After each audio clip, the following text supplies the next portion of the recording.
I don't know, winning the debate, does that mean winning the election?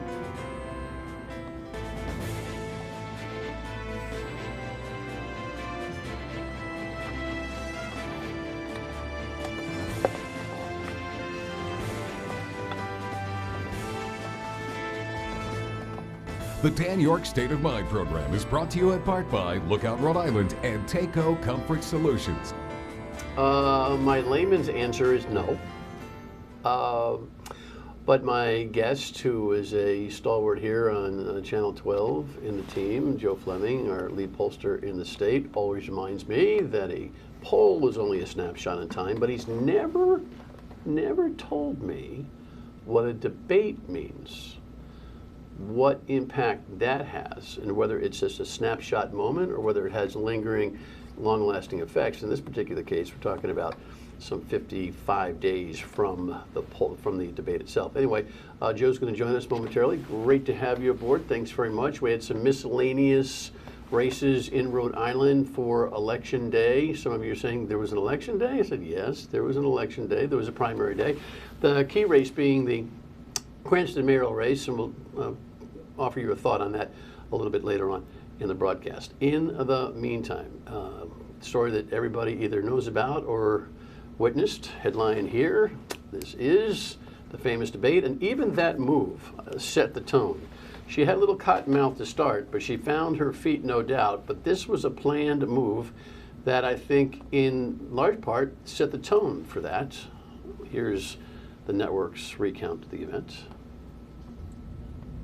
The planes for Vice President Kamala Harris and former President Trump were stacked up at LaGuardia Airport as both candidates attended 9/11 memorial services, and the rivals shook hands at the Ground Zero ceremony Wednesday morning. Kamala Harris, let's have a good debate. Nice to see you. Have fun. Thank you. Hours earlier, Harris met Trump with a handshake as the two faced off in their first and likely only presidential debate. For Harris, that meant going on the offensive, needling Trump about things like the crowd sizes at his rallies. What you will also notice is that people start leaving his rallies early out of exhaustion and boredom. Trump hammered his signature issue, immigration, but also repeated a baseless claim about migrants in Springfield, Ohio. They're eating the dogs, the people that came in. They're eating the cats. They're eating the pets of the people that live there. A spokesperson for the city of Springfield told CBS News there is no evidence of pets being harmed by immigrants.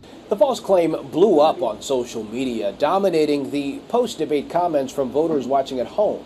He was just replying to what he was being told. I mean, he's not perfect, but again, at the end of the day, I feel strongly for him and what he can do for our country. I was stunned at how incredibly well Kamala Harris was. She just owned the night. Another viral moment came just after the debate wrapped, with superstar Taylor Swift endorsing Harris. Yeah, we're going to have to talk about what that means, because she certainly is an influencer. Welcome, my friend. Thank you. Good to see you. Good to see you. The idea, we'll talk about the importance of the handshake and what your thoughts are on that, and then we'll kind of knock out some of the concepts in the debate, including whether pets have been eaten in Springfield, Ohio. But one of the things I think is really kind of fascinating that has been reported but not really paid a lot of attention to is that up until debate night, they didn't even know each other. No. They had never shared the same space. So the introduction that she made was not only a play, Right. but kind of a cultural norm. Right. Basically, you go up and shake the person's hand and you introduce yourself if you don't know the person, which is just what she did. I think that gave her an advantage right to start by doing that. Show the type of person she was to the voters. That's what she's trying to get across. Well, I get very concerned that we get so bogged down in deciding who's going to be the commander-in-chief on aesthetics and scoreboarding on a debate, but more and more I'm beginning to understand that you can't fight City Hall and you can't fight the culture of our political system, right?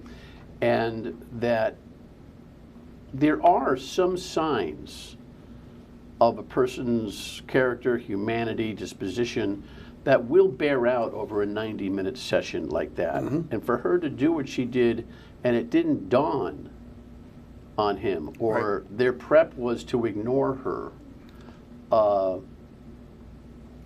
said something. It did, and that was their prep, because if you notice in the whole debate, he did not look at her. Once. Not at all. And she was looking at him, and the facial expressions of the two of them were totally opposite of each other. He looked tense, he looked angry a lot of times, and there she was smiling, laughing at times. I think their impressions were two different people on the stage. Now, whether it's going to move a lot of voters, I think if you're a Trump voter, you're not changing your mind. If you're a Harris voter, you're not changing your mind. But as we talked in before, that 8 to 10% of voters in the middle, what effect is that debate going to have on them? They may not go to Harris right away. They might say, well, now we know her a little bit. Look at, she seems like a person that we could probably get to like. They may want to know a little more about her before they go over. But they do have an impression of Donald Trump already. So those middle people, it's going to be in play big time for the next 7 or 8 weeks. All right, so I want to talk more about that, dig in a little bit. I mean, that gentleman on the package there is, I don't want to make generalizations, but he's in that news package for a reason. He looks like the prototypical MAGA individual, at least from the South, who immediately makes excuses for him and is convinced, at least by some discussion of policy as he understands it, that the policies are bigger than the personality of the man and all that kind of thing.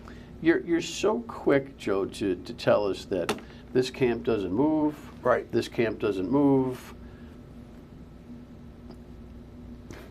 With what level of certainty do you tell me that there is no dentable place for either candidate? Well, we haven't seen much movement at all throughout the whole campaign. Once she got in the race tightened up, and the polls have all been like 2 or 3% within each other. Well, actually, I think she put her neck out in front, and it seems to me that she's come back now in dead heat. Bit, right. If the horse is coming around the track and the horse makes a move, and you think, oh, that horse is just going to cruise on and win by 2 lengths, she's not there. She got her head out front, right. But she's still sprinting with him. Exactly. The national polls show her by like 2%. There's 7 swing states. She might be up by a point or 2, or she might be down by a point or 2. Nothing's really moving. That's why I'm saying, if I'm a Trump voter, I'm pretty much set in my ways with Donald Trump. There might be a tiny percent that you might be able to move, but very little.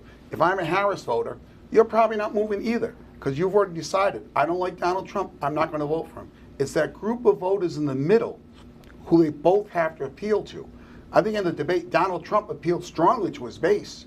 I'm not sure what he did to appeal to those independent voters in the middle who have not made up their mind yet. She introduced herself to the voters. She talked a little bit of policy, but I think those independent voters want to see more policy from the vice president before they make their final decision. 67 million at Right. the roughest count here. Not a record-setting audience, but darn near it. Mm-hmm. And then the impact of coverage. Most of the voting public has either seen it or heard about it. Exactly. There's been coverage for the last couple of days totally. Even today, we're still getting more and more coverage about the debate. There's parts of the debate that's going to live on for a while. Both candidates are going to cut commercials out of that debate, I'm sure. Again, you're trying to move a few voters. You're not trying to move millions and millions. In some states, if you can move 10, 20,000 voters, you can win that state. Economy is polling as the top issue. Correct. At least the immediate polling data that came out that evening, anyway, showed no gain for her on economics. Right. And maybe even a point or 2 lost. Correct. And Donald Trump gained like a point or 2. That's the area Donald Trump is the strongest, on the economy. She needs to talk more about the economy, which she talked a little bit about what she wanted to do at the beginning of the debate, but she didn't go into much detail. And I think a lot of voters want to know a little more detail about her policies that she's going to do. She owned the debate, correct? Absolutely. But she didn't own that chapter. Correct. I'm confused. I don't understand why the Democrats and the Harris campaign, nor Joe Biden, for that matter, have been able to say this simple thing. Inflation was the price we paid for saving the economy from COVID. Is that not A, true, and B, the simplest way to explain it? It is the simplest way to explain Why it. can't they do that? Well, because I think what happens is you go in the grocery store and you're paying a lot more for a dozen eggs or a gallon of milk. That's what people are seeing, the inflation there. They don't care why it got that way, but they're paying a lot more now. See, you know what? That's the problem. They don't care about it now because our bumper Right. sticker soundbite memories. Someone's got to explain. By the way, we know it's awful. By the way, latest numbers have inflation growing at its slowest pace in 3 years. In fact, the Fed is so comfortable with it, we're going to probably see monthly now rate changes. Damage done, psychological damage done, real economic damage done. But there's this 2-year place that is unprecedented in a century's time, that neither candidate and neither party are adept at explaining in terms of their own performance. And I find it to be disappointing and fascinating at the same time. Yeah, I mean, I think the answer you just said before about the COVID, that could fly if you push it a lot, but they're not pushing it. I would not be surprised if we see some of that down the road to try to explain what's happening. But even in a debate, Joe, I understand if you make a big to-do going backwards, explaining a problem that is dissipating, you're only reminding people of the problem. Exactly. Right? I mean, as a You're pollster, correct. you would say, hey, be careful with this message, because what you think is resonating is not necessarily what's resonating. Right, and she's talking about the future all the time now, turning the page. So she doesn't want to go back too much. That's the other thing. But in a debate or in a major address, and will be there in a debate, I don't know, it seems to me that there's a place for her to simply say, look, I'm paying the same price as you are. Yep. We flooded the economy to save the economy. And oh, by the way, there's a lot of you out there sitting on some federal money and retiring on it, by the way. Many of whom are voting for him. So let's not kid each other. I mean, it's amazing that she's not able to do that. Yeah, again, I don't know what the internal polling has from her, but I'm sure a lot of what she's doing is based on the polling and see where they can get movement. Trump's ahead on the economy, but if I remember correctly, it's not a huge number now that he's ahead. It's like about 8 points. Well, it was a 20-point spread post-debate. That was with on the debate economy, watchers. With the debate watchers. That's the difference. Okay, explain that to me. Well, that was 67 million people who watched it. We're going to have like 160 million people voting. So it's not everyone who's voting. Different pool of numbers. Exactly. Keep that in mind when you look at polls. Eric, while we're talking about the debate reaction, can you post that data, the headline there on the poll reaction to the debate itself? Despite her not gaining a lot of ground with the viewers on economy, she blew his doors off on overall performance. Overall performance. He's walking around talking about having won this thing, and people thinking, is he okay? He saw just that. got his clock cleaned. Well, he's saying 92%, 88% said he won the debate. I would like to see those polls and see where they were from. At what level does the solid Trump voter bloc look at that and say he's deteriorating? He can't even admit that he had a bad night. We haven't seen that, Dan. We have not seen his base move at all. Well, yeah, he says these things, but I like his policies, so I'm going to stay with Donald Trump. I may not like everything Donald Trump says, but I do like his policies, so I want to stay with him. I'm better off under Donald Trump. But where is the discretion on the part of the citizen that supports Donald Trump about stability in the White House? Well, they're basing it based on policy, and they think, Donald Trump's right on a lot of these things he's saying. And they So you're telling me that stability, presidentiality are not pollable, accountable concepts? For some of these people, they don't mind the thing. I mean, she's talked about January 6th. I mean, he talked about January 6th. Said, I had nothing to do with it in the debate. People went on their own basically to the Capitol. But couldn't he have done something? He stays away from all that. It's not my fault. He's saying it's. I know what he says, but the resonance of it is just. The majority of voters believe it was his fault, but his base is not going to move. Right. And if you try to move his base, you're not going to win because you can't get him to go. I keep asking the same stupid questions. But those people in the middle are the ones where I think this is where Donald Trump's going to have problems. Like the cats in Ohio, that's going to be a problem. We'll talk about the cats in Ohio and whether that has any impact on this race at all when we come back. Stay with us.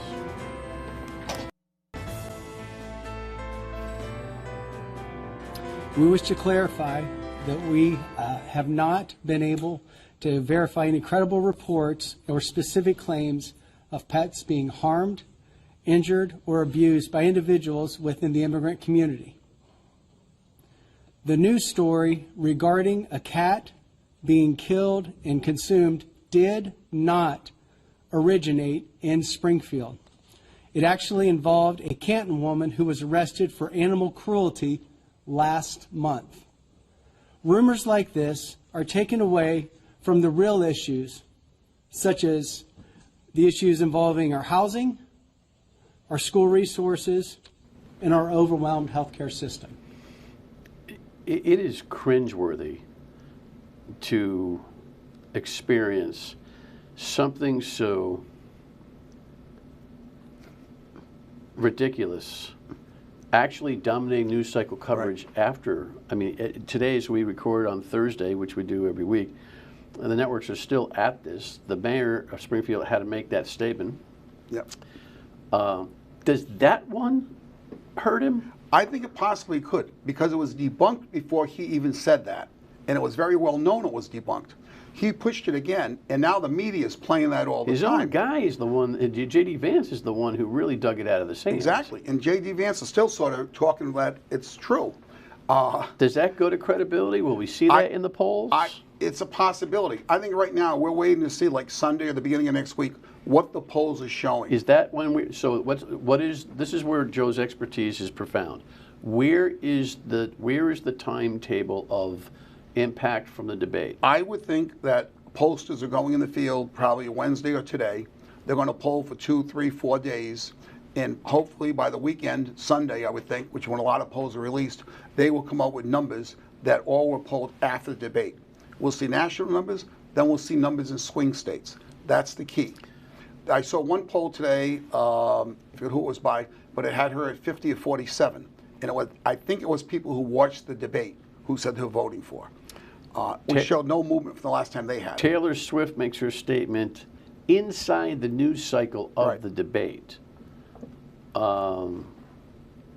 She's with Harris.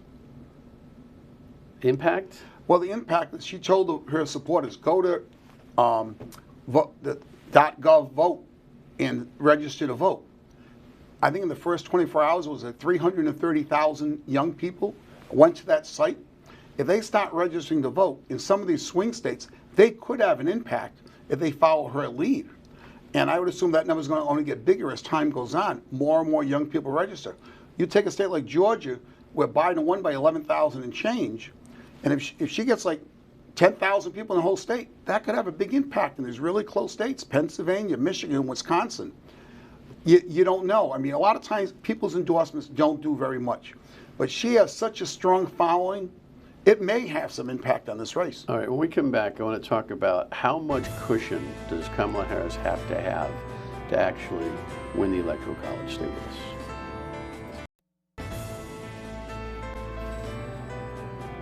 So playing around the golf with a few guys the morning after the debate. One I know, and the other two I'm not sure of, but seemingly Trump guys, livid with him about his performance. Right. Livid. Making fun of him, spitting nails about it. But they still voting for him? One, no doubt. The other two, I don't know them well enough, but if I had to put $5 down, yes. To me, that's a typical Trump supporter. Is it part of it? There's the South, the North, this, but we're in the North, and there's still, we're a blue state. Our outcome, our Electoral College impact is minimal. But there's a gender gap out there. Yes, there is. There's a 50 to 64, there's an age gap and a gender gap. 50 to 64-year-olds are still more Trump than Harris, and men off the charts for Trump versus Harris. Well, you're going to... I mean, misogyny, racial, just can't, maybe not that deep, but just can't get there, can't see it, can't see her. Yeah, you don't know, because when you try to poll a question like that, let's say, would you vote for a woman? They're not going to say no, they would say yes. And then they go and vote against a woman. Does she need another debate to slam it home? Well, I think what she wants to do is she's already come out and said, I'd like to have another debate. Because it was like picking cherries. It was. And if she had another debate, she could go and talk a lot more about policy and get that across. and try to show people how capable she is to being president. I think she accomplished a lot of that the other night. The danger is, what if, and there's a big if, Donald Trump got our message and kept hitting her on the economy and inflation, which is his strong point, in immigration. You know, where the other night she got on him and gave him the information. He just jumped down the rabbit hole. My guess is that she'll go to experts like you, see what the data really is, not only external but internal, early next week, and determine whether or not she would push for or try to press him to debate again. I mean, on another debate, she'll talk about abortion again. I thought she had really good answers on abortion the other night, and that was a big plus for her with female voters. Joe, my guess is that she's going to win the popular vote. More than likely, yes.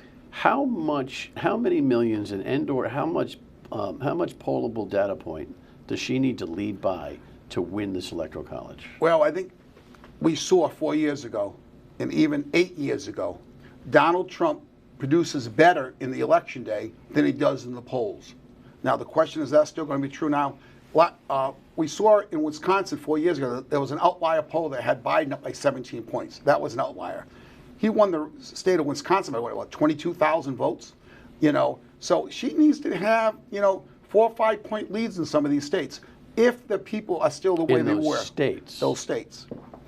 You know, that again, if the voters are still the way they were 4 years ago, but now are they saying, no, maybe 4 years ago I would say I'm undecided, I'm really voting for Trump. This year they're probably really undecided based on everything that has happened. Joe Biden won by like 6 million votes, keep that in mind, 4 years ago, but barely won the Electoral College. If a couple of states swung by 20, 30,000, could have been a different. Down to the wire. Yep. Talk to you again before Election Day, I'm sure. Glad to. Thanks for your expertise. Final word when we come back.